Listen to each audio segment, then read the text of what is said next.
नमस्कार।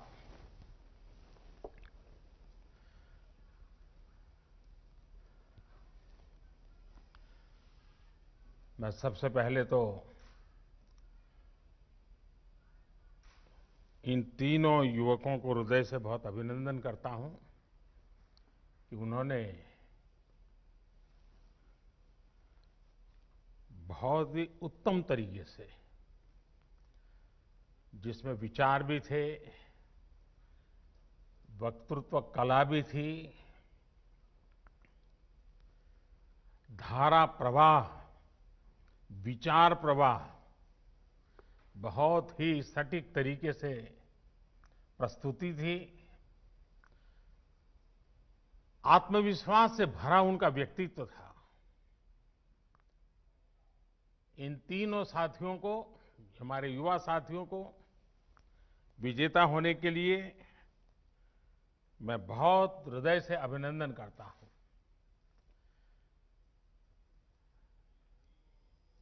लोकसभा के स्पीकर श्री ओम बिरला जी, शिक्षा मंत्री श्री रमेश पोखरियाल निशंक जी, खेल और युवा मामलों के मंत्री श्री किरण रिजिजू जी और देश भर के मेरे युवा साथी, आप सभी को राष्ट्रीय युवा दिवस की बहुत बहुत शुभकामनाएं। स्वामी विवेकानंद की जन्म जयंती का ये दिन हम सभी को नई प्रेरणा देता है।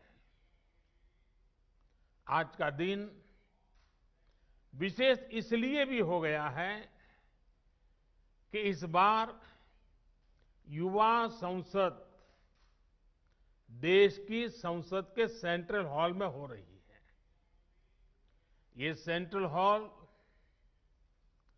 हमारे संविधान के निर्माण का गवाह है। देश के अनेक महान व्यक्तियों ने यहां आजाद भारत के लिए फैसले लिए, भारत के भविष्य के लिए चिंतन किया। भविष्य के भारत को लेकर उनका सपना, उनका समर्पण, उनका साहस, उनका सामर्थ्य, उनके प्रयास, इसका एहसास आज भी सेंट्रल हॉल में होता है। और साथियों, आप जहां बैठे हैं उसी सीट पर जब संविधान की निर्माण प्रक्रिया चली थी, इस देश के किसी न किसी गणमान्य महापुरुष वहां बैठे होंगे। आप आज उस सीट पर बैठे हैं। मन में कल्पना कीजिए कि जिस जगह पे देश के वो महापुरुष बैठे थे, आज वहां आप बैठे हैं। देश को आपसे कितनी अपेक्षाएं हैं। मुझे विश्वास है ये अनुभव इस समय सेंट्रल हॉल में बैठे सभी युवा साथियों को भी हो रहा होगा। आप सभी ने जो यहां संवाद किया, मंथन किया, वो भी बहुत महत्वपूर्ण है। इस दौरान स्पर्धा में जो विजेता हुए हैं उनको मैं बधाई देता हूं, अपनी शुभकामनाएं देता हूं। और यहां जब मैं आपको सुन रहा था तो मुझे विचार आया और इसलिए मैंने मनोमन तय किया है कि आपके जो भाषण है उसको मैं आज मेरे ट्विटर हैंडल पर से ट्वीट करूंगा।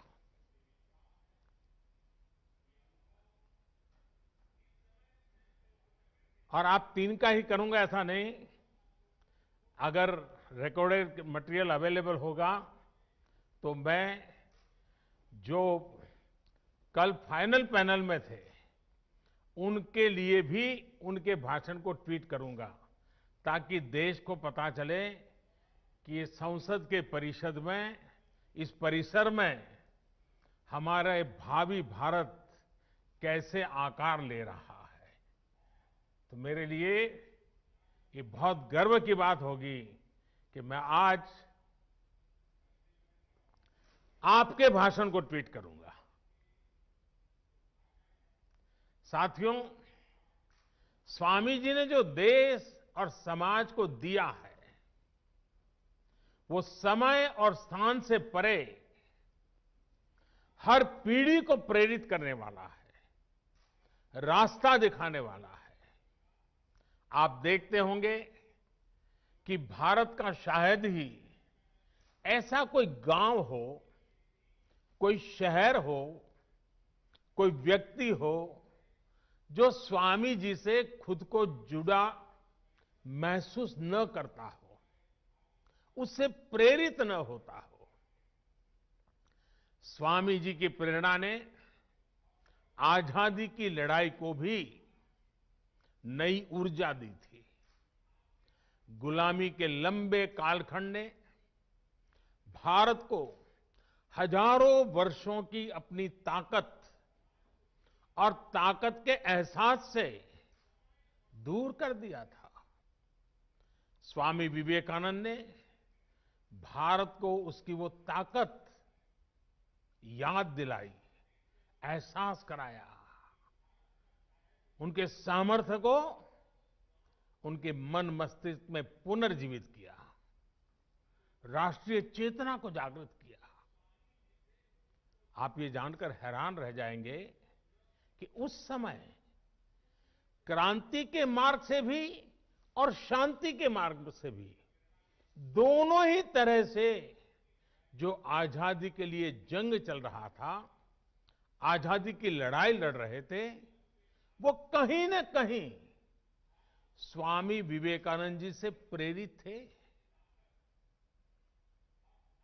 उनकी गिरफ्तारी के समय, फांसी के समय स्वामी विवेकानंद से जुड़ा साहित्य जरूर पुलिस के हाथ आता था। तब इसका बाकायदा अध्ययन करवाया गया था कि स्वामी विवेकानंद जी के विचारों में ऐसा क्या है जो लोगों को देशभक्ति के लिए, राष्ट्र निर्माण के लिए, आजादी के लिए मर मिटने की प्रेरणा देता है, हर नवयुवान के मस्तिष्क को इतना प्रभावित करता है। समय गुजरता गया, देश आजाद हो गया, लेकिन हम आज भी देखते हैं स्वामी जी हमारे बीच ही होते हैं, प्रतिपल हमें प्रेरणा देते हैं। उनका प्रभाव हमारी चिंतन धारा में कहीं न कहीं नजर आता है। आध्यात्म को लेकर उन्होंने जो कहा, राष्ट्रवाद, राष्ट्र निर्माण, राष्ट्रभक्ति को लेकर उन्होंने जो कहा, जन सेवा से जग सेवा को लेकर उनके विचार आज हमारे मन मंदिर में उतनी ही तीव्रता से प्रवाहित होते हैं। मुझे विश्वास है आप युवा साथी भी इस बात को जरूर महसूस करते होंगे। कहीं पर भी विवेकानंद जी की तस्वीर देखते होंगे, कल्पना तक आपको नहीं होगी, मनोमन आपके मन में एक श्रद्धा का भाव जगता होगा, सर आपको उनको नमन करता होगा, ये अवश्य होता होगा। साथियों, स्वामी विवेकानंद ने एक और अनमोल उपहार दिया है। ये उपहार है व्यक्तियों के निर्माण का, संस्थाओं के निर्माण का। और ज्यादातर ऐसे विषयों की चर्चा भी थोड़ी कम ही होती है, लेकिन हम अध्ययन करेंगे तो पाएंगे कि स्वामी विवेकानंद ने ऐसी संस्थाओं को भी आगे बढ़ाया जो आज भी व्यक्ति के निर्माण का काम बखूबी कर रही है। उनके संस्कार, उनका सेवा भाव, उनका समर्पण भाव लगातार जगाती रहती है। व्यक्ति से संस्था का निर्माण और संस्था से अनेकों व्यक्तियों का निर्माण एक अनवरत, अविलंब, अबाधित चक्र है जो चलता ही जा रहा है। लोग स्वामी जी के प्रभाव में आते हैं, संस्थाओं का निर्माण करने की प्रेरणा लेते हैं, संस्था निर्माण करते हैं, फिर उन संस्थानों से, उसकी व्यवस्था से, प्रेरणा से, विचार से, आदर्श से ऐसे लोग निकलते हैं जो स्वामी जी के दिखाए मार्ग पर चलते हुए नए लोगों को खुद से जोड़ते चलते हैं। इंडिविजुअल से इंस्टीट्यूशंस और इंस्टीट्यूशन से फिर इंडिविजुअल, ये चक्र आज भारत की बहुत बड़ी ताकत है। आप लोग एंटरप्रेन्योरशिप के बारे में बहुत सुनते हैं। वो भी तो कुछ एक प्रकार से यही बातें हैं।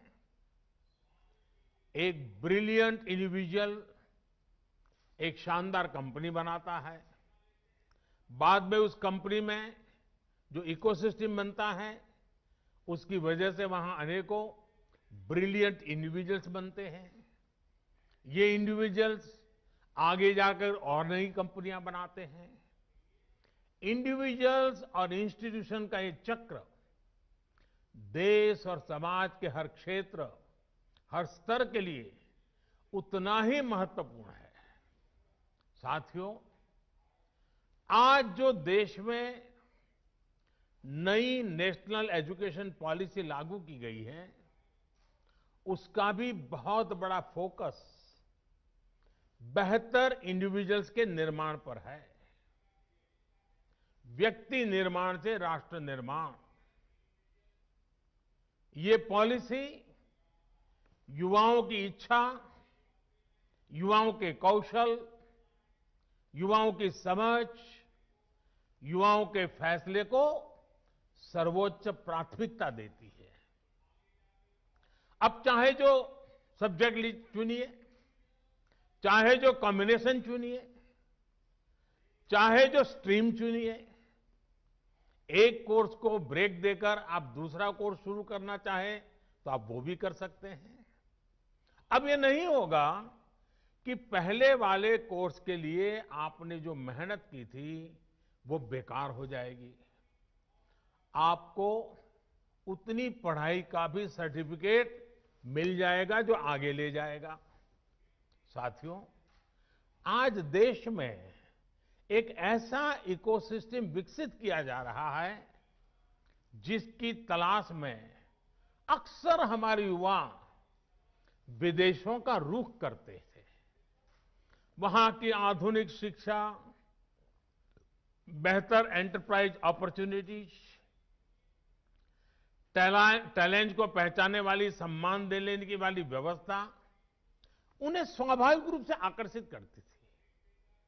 अब देश में ही ऐसी व्यवस्था हमारे युवा साथियों को मिले, इसके लिए हम प्रतिबद्ध भी हैं, हम प्रयासरत भी हैं।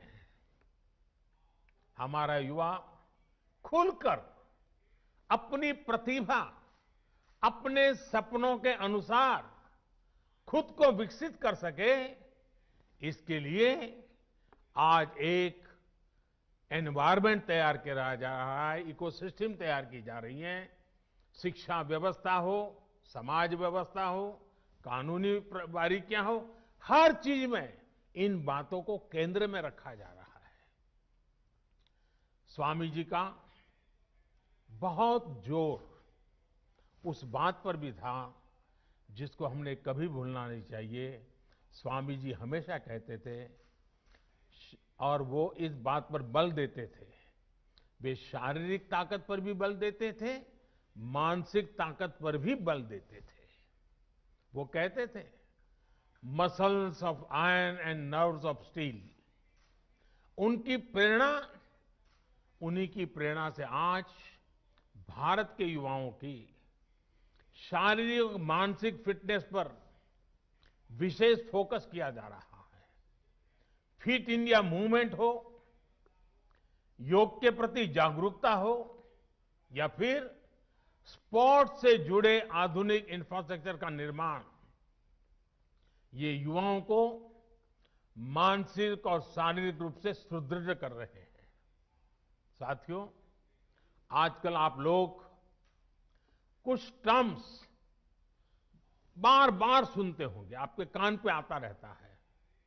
पर्सनालिटी डेवलपमेंट या तो फिर टीम मैनेजमेंट। इनकी बारीकियों को भी आप स्वामी विवेकानंद का अध्ययन करने के बाद और आसानी से समझ पाएंगे। पर्सनालिटी डेवलपमेंट का उनका मंत्र था, बिलीव इन योरसेल्फ। अपने आप पर भरोसा करो, अपने आप पर विश्वास करो। लीडरशिप का उनका मंत्र था, बिलीव इन ऑल। वे कहते थे, पुराने धर्मों के मुताबिक नास्तिक वो है जो ईश्वर में भरोसा नहीं करता, लेकिन नया धर्म कहता है नास्तिक वो है जो खुद में भरोसा नहीं करता।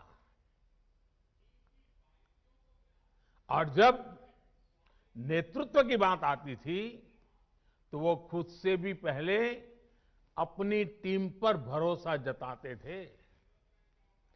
मैंने कहीं पढ़ा था, वो किस्सा मैं आपको भी सुनाना चाहता हूं। एक बार स्वामी जी अपने साथी स्वामी शारदानंद जी के साथ लंदन में एक पब्लिक लेक्चर के लिए गए थे।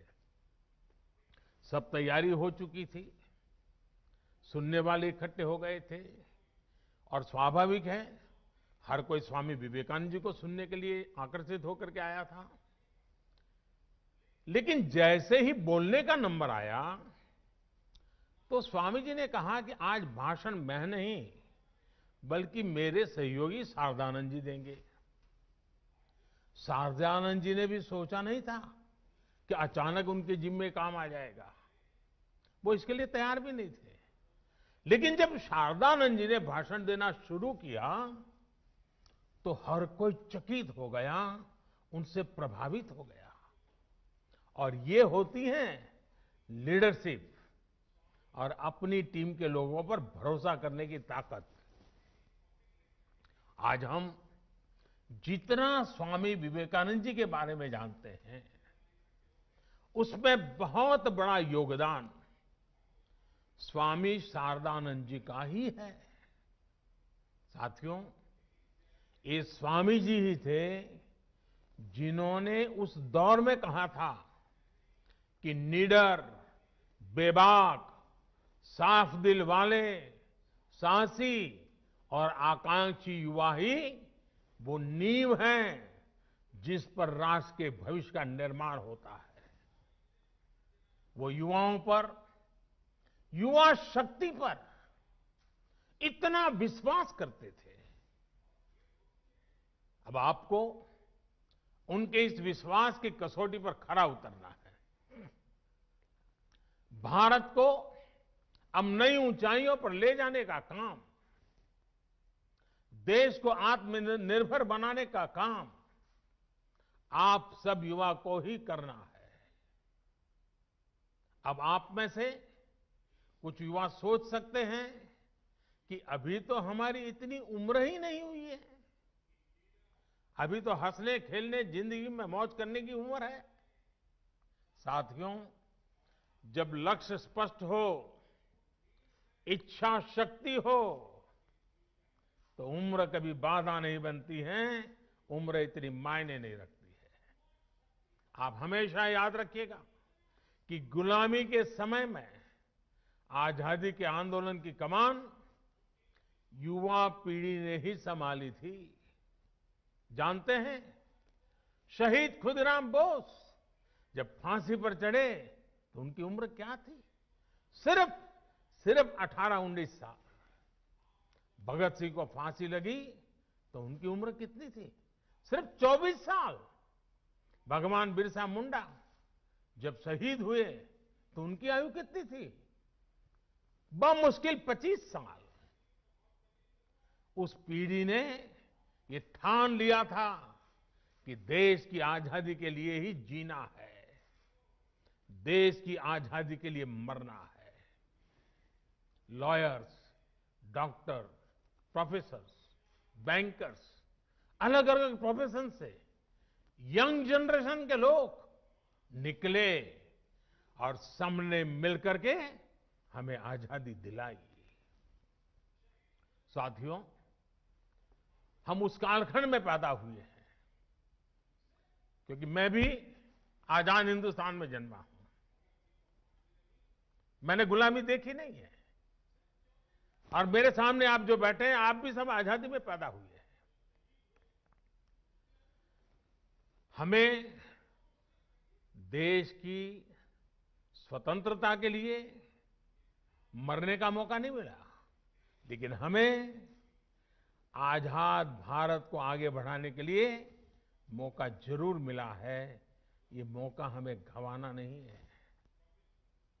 साथियों, आजादी के 75 साल लेकर आजादी से 100 साल होने तक, ये आने वाले 25-26 साल बहुत ही महत्वपूर्ण है।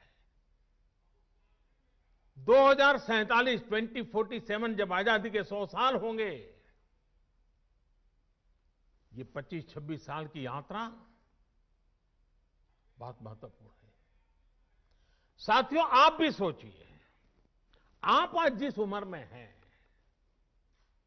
अब से जो समय शुरू हो रहा है अपना, वो आपके जीवन का स्वर्णिम काल है, उत्तम काल है। और वही कालखंड भारत को भी आजादी के 100 साल की तरफ ले जा रहा है।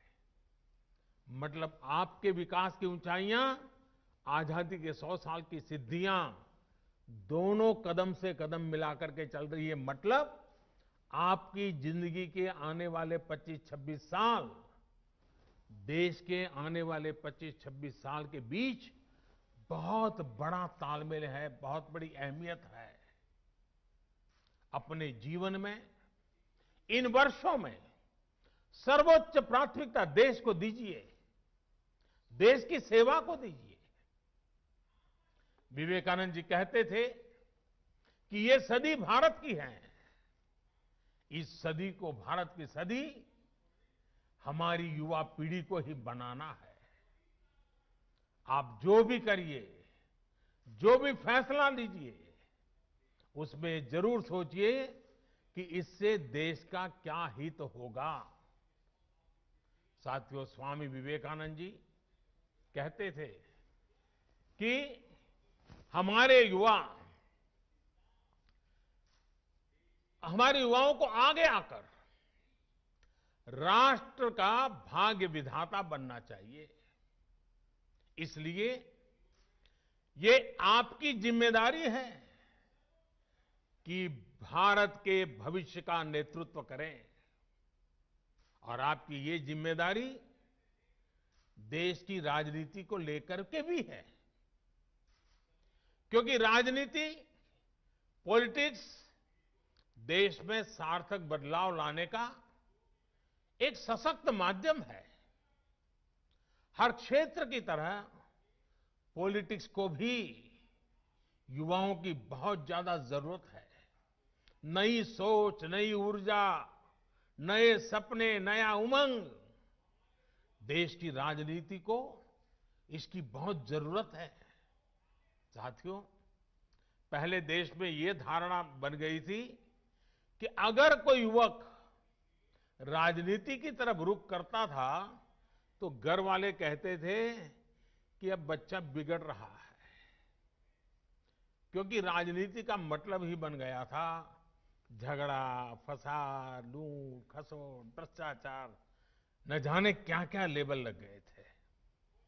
लोग कहते थे कि सब कुछ बदल सकता है, लेकिन सियासत नहीं बदल सकती। लेकिन आज आप देखिए, आज देश की जनता, देश के नागरिक इतने जागरूक हुए हैं कि राजनीति में वो ईमानदार लोगों के साथ खड़े होते हैं, ईमानदार लोगों को मौका देते हैं। देश की सामान्य जनता ईमानदार, समर्पित, सेवाभावी राजनीति में आए हुए लोगों के साथ डट करके खड़ी रहती है। ऑनेस्टी और परफॉर्मेंस आज की राजनीति की पहली अनिवार्य शर्त होती जा रही है। और देश में जो जागरूकता आई है ना, उसने ये दबाव पैदा किया है। भ्रष्टाचार जिनकी लीगेसी थी, उनका भ्रष्टाचार ही आज उन पर बोझ बन गया है। और ये देश के सामान्य नागरिक की जागरूकता की ताकत है। वो लाख कोशिशों के बाद भी इससे उभर नहीं पा रहे हैं। देश अब ईमानदारों को प्यार दे रहा है, ईमानदारों को आशीर्वाद दे रहा है, ईमानदारों के साथ अपनी ताकत खड़ी कर देता है, अपना विश्वास दे रहा है। अब जनप्रतिनिधि भी ये समझने लगे हैं कि अगले चुनाव में जाना है तो सीवी स्ट्रांग होनी चाहिए, कामों का हिसाब पुख्ता होना चाहिए। लेकिन साथियों, कुछ बदलाव अभी भी बाकी है और ये बदलाव देश के युवाओं को, आपको ही करने हैं। लोकतंत्र का एक सबसे बड़ा दुश्मन पनप रहा है और वो है राजनीतिक वंशवाद। राजनीतिक वंशवाद देश के सामने ऐसी ही चुनौती है जिसे जड़ से उखाड़ना है। ये बात सही है कि अब केवल सरनेम के सहारे चुनाव जीतने वालों के दिन लदने लगे हैं। लेकिन राजनीति में वंशवाद का ये रोग अभी पूरी तरह समाप्त नहीं हुआ है। अभी भी ऐसे लोग हैं जिनका विचार, जिनका आचार, जिनका लक्ष्य सब कुछ अपने परिवार की राजनीति और राजनीति में अपने परिवार को बचाने का ही है। साथियों, ये राजनीतिक वंशवाद लोकतंत्र में एक नए रूप के तानाशाही के साथ ही देश पर अक्षमता का बोझ भी बढ़ा देता है। राजनीतिक वंशवाद नेशन फर्स्ट के बजाय सिर्फ मैं और मेरा परिवार, इसी भावना को मजबूत करता है। ये भारत में राजनीतिक और सामाजिक करप्शन का भी एक बहुत बड़ा कारण है। वंशवाद की जगह से आगे बढ़े लोगों को लगता है कि अगर उनकी पहले की पीढ़ियों के करप्शन का हिसाब नहीं हुआ तो उनका भी कोई कुछ नहीं बिगाड़ सकता। वो तो अपने घर में ही इस प्रकार के विकृत उदाहरण भी देखते हैं। इसलिए ऐसे लोगों का कानून के प्रति न सम्मान होता है, न कानून का उनको डर भी होता है। साथियों, इस स्थिति को बदलने का जिम्मा देश की जागरूकता पर है, देश की युवा पीढ़ी पे है और राष्ट्रयाम जागृयाम व्यायाम, इसी मंत्र को लेकर के जीना है। आप राजनीति में ज्यादा से ज्यादा संख्या में आए, बढ़ चढ़ करके हिस्सा लेना पाना बनने के इरादे से नहीं, कुछ कर गुजरने के इरादे से आइए। आप अपनी सोच, अपने विजन को लेकर आगे बढ़े, एक साथ मिलकर के काम करें, जुट करके काम करें, डट करके काम करें। याद रखिएगा, जब तक देश का सामान्य युवा राजनीति में नहीं आएगा, वंशवाद का ये जहर इसी तरह हमारे लोकतंत्र को कमजोर करता रहेगा। इस देश के लोकतंत्र को बचाने के लिए आपका राजनीति में आना जरूरी है। और ये जो लगातार हमारे युवा विभाग के द्वारा मॉक संसद के कार्यक्रम चलाए जा रहे हैं, देश के विषयों पर युवा मित्र मिलकर के चर्चा करें, देश के युवाओं को भारत के सेंट्रल हॉल तक लाया जाए, इसके पीछे मकसद भी यही है कि देश की नई युवा पीढ़ी को हम तैयार करें ताकि वो हमारे साथ आने वाले दिनों में देश का नेतृत्व करने के लिए आगे आए, आगे बढ़े। आपके सामने स्वामी विवेकानंद जैसा महान मार्गदर्शक है। उनकी प्रेरणा से आप जैसे युवा राजनीति में आएंगे तो देश और भी मजबूत होगा। साथियों, स्वामी विवेकानंद जी युवाओं को एक और बहुत महत्वपूर्ण मंत्र देते थे। वो कहते थे, किसी आपदा या परेशानी से भी ज्यादा महत्वपूर्ण है उस आपदा से ली गई सीख। आपने उसमें से क्या सीखा? हमें आपदाओं में संयम की भी जरूरत होती है, साहस की भी जरूरत होती है। आपदा हमें ये सोचने का भी अवसर देती है कि जो बिगड़ा है हम वही दोबारा बना लें या नए सिरे से एक नए निर्माण की नींव रखें। कई बार हम एक संकट, किसी आपदा के बाद कुछ नया सोचते हैं तो फिर देखते हैं कि उस नई सोच ने कैसे पूरा भविष्य बदल दिया। आपने भी अपने जीवन में महसूस किया होगा। मेरा मन करता है कि आज एक अनुभव मैं आपके सामने जरूर आपके सामने रखूं।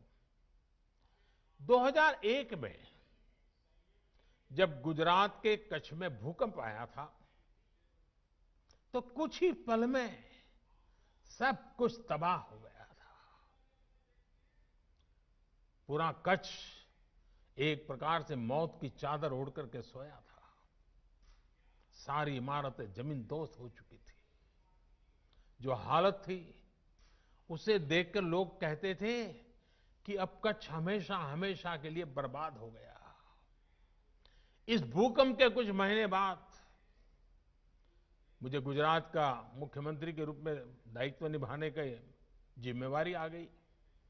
चारों तरफ गूंज यही थी कि अब तो गुजरात गया, अब तो गुजरात बर्बाद हो गया, अब कच्छ बर्बाद, यही सुन रहा था। हमने एक नई अप्रोच के साथ काम किया, एक नई रणनीति के साथ आगे बढ़े। हमने सिर्फ इमारतें ही फिर से नहीं बनाई, बल्कि प्रण लिया कि कच्छ को विकास की नई ऊंचाई पर पहुंचाएंगे। तब वहां न उतनी सड़कें थी, न बिजली व्यवस्था ठीक थी, न ही पानी आसानी से नहीं मिलता था। हमने हर व्यवस्था सुधारी। हम सैकड़ों किलोमीटर लंबी नहरें बनाकर कच्छ तक पानी लेकर गए, पाइपलाइन से पानी ले गए। कच्छ की हालत ऐसी थी कि वहां टूरिज्म के बारे में कोई सोच भी नहीं सकता था। उल्टा हर साल हजारों लोग कच्छ से पलायन कर जाते थे। अब आज हालत ऐसे हैं कि बरसों पहले कच्छ छोड़कर गए लोग आज वापस लौटने लगे हैं। आज कच्छ में लाखों टूरिस्ट रणोत्सव में आनंद लेने के लिए पहुंचते हैं। यानी आपदा में हमने आगे बढ़ने का अवसर खोजा। साथियों, उस समय भूकंप के दौरान ही एक और बड़ा काम हुआ था जिसकी उतनी चर्चा नहीं होती है। आजकल कोरोना के समय में आप लोग डिजास्टर मैनेजमेंट एक्ट का जिक्र खूब सुनते होंगे। इस दौरान तमाम सरकारी आदेश इसी एक्ट को आधार बनाकर जारी किए गए। लेकिन इस एक्ट की भी एक कहानी है। कच्छ भूकंप के साथ इसका एक रिश्ता है और मैं ये भी शायद आपको बताऊंगा तो आपको खुशी होगी। साथियों, पहले हमारे देश में डिजास्टर मैनेजमेंट ये कृषि विभाग का हिस्सा रहता था, उसी का काम समझा जाता था। क्योंकि हमारे यहां डिजास्टर का मतलब होता था बाढ़ या सूखा। ज्यादा पानी गिर गया तो वो डिजास्टर, ज्यादा पानी कम पड़ गया तो वो डिजास्टर। बाढ़ वगैरह आती थी तो खेती का मुआवजा वगैरह देना, यही काम प्रमुखतः डिजास्टर मैनेजमेंट का होता था। लेकिन कच्छ भूकंप से सबक लेते हुए गुजरात ने 2003 में Gujarat state disaster management act बनाया। तब देश में पहली बार ऐसा हुआ जब डिजास्टर मैनेजमेंट को कृषि विभाग से लेकर वहां से बाहर निकाल करके गृह विभाग के अंडर में दे दिया गया। बाद में केंद्र सरकार ने 2005 में गुजरात के उसी कानून से सीख लेकर पूरे देश के लिए डिजास्टर मैनेजमेंट एक्ट बनाया।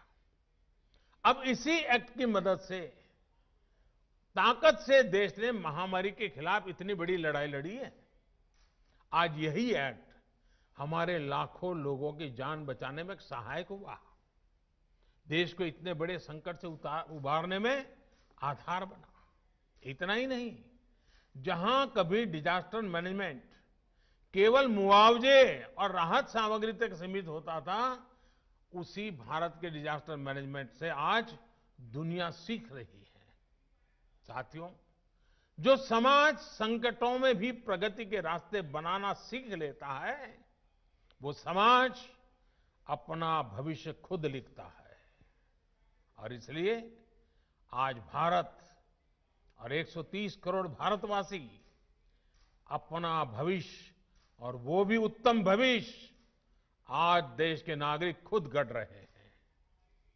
आपके द्वारा किया गया हर एक प्रयास, हर एक सेवा कार्य, हर एक इनोवेशन और हर एक ईमानदार संकल्प भविष्य की नींव में रखा जा रहा एक मजबूत पत्थर है।